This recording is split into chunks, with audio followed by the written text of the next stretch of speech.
pense que concernant la campagne CPS, donc ça a été un long processus. Un long processus et dans ce processus, il y a un volet communication qui était extrêmement important.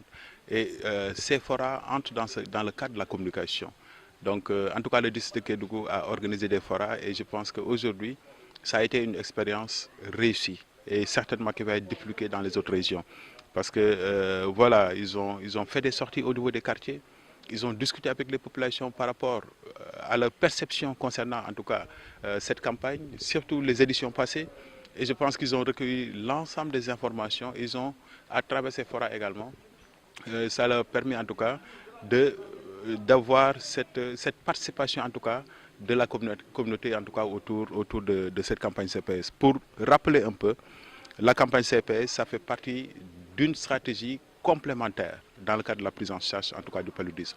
Parce que vous le savez, et c'est l'occasion pour nous également de féliciter, en tout cas le programme national de lutte contre le paludisme qui a mis en place beaucoup de stratégies dans le cadre de la prévention. Donc il y a les TEDR qui sont donnés gratuitement, il y a la sulfadoxine pyrimétamine qui est donnée en femme en état de grossesse gratuitement, il y a également les ACT qui sont donnés gratuitement. Donc aujourd'hui également, les moustiquaires imprégnés sont au niveau des postes de santé et on ne demande que 500 francs en tout cas pour que les populations puissent l'acquérir et donner gratuitement en tout cas aux enfants de moins de 5 ans. Donc c'est l'ensemble de ces stratégies en tout cas couplées aujourd'hui à la CPS. CPS c'est la chimioprévention saisonnière du paludisme. On administre à ces enfants durant la saison de pluie des médicaments qui leur permettront en tout cas de les protéger en tout cas contre le paludisme durant la période de saison de pluie. On observait beaucoup de cas de paludisme et des paludismes graves chez ces personnes, chez ces enfants de 3 mois à 120 mois. Donc aujourd'hui, en tout cas, dans le processus, il y a eu une communication poussée parce que ces forats ont été organisés et durant la campagne qui avait démarré du 1er au 5, donc ça également, la communication a continué et remercions également la presse. Par rapport véritablement à cet accompagnement autour de la campagne, mais également les populations parce qu'il y a eu également les créateurs publics qui ont intervenu, les comités de santé également qui ont beaucoup contribué en tout cas dans la communication, les Badjengor, les relais. Donc je pense que ça également, ça a été un point fort lors de cette campagne.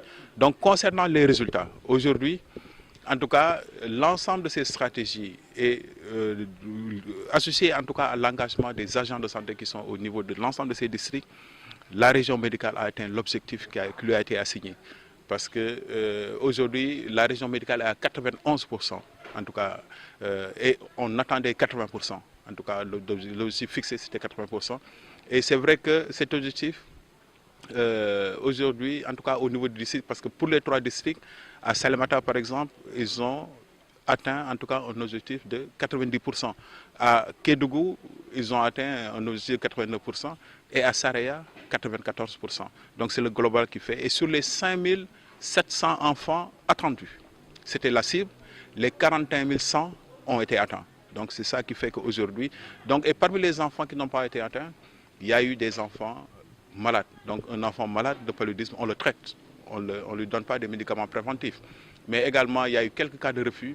Et aujourd'hui, dans chaque niveau, dans chaque point de prestation, il y avait un comité de gestion des cas de refus qui a été mis en place. Et ça nous a permis également de régler beaucoup de cas de refus parce qu'également, il y a eu des effets secondaires. Et aujourd'hui, au niveau de chaque district, toutes les dispositions ont été prises dans le cadre de la prise en charge gratuite de ces effets secondaires, mais également l'organisation de telle sorte que l'ensemble de ces cas d'effets secondaires mineurs ne traînent pas au niveau de ces points de prestation.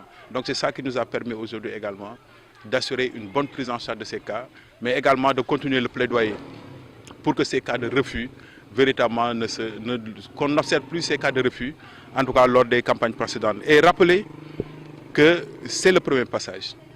Mais il y a 4 passages. Durant toute la saison de pluie, jusqu'au mois d'octobre, fin octobre, il y aura un traitement préventif, en tout cas de ces enfants, pour leur permettre, en tout cas, véritablement d'être épargnés contre ce paludisme et rompre carrément la chaîne de transmission.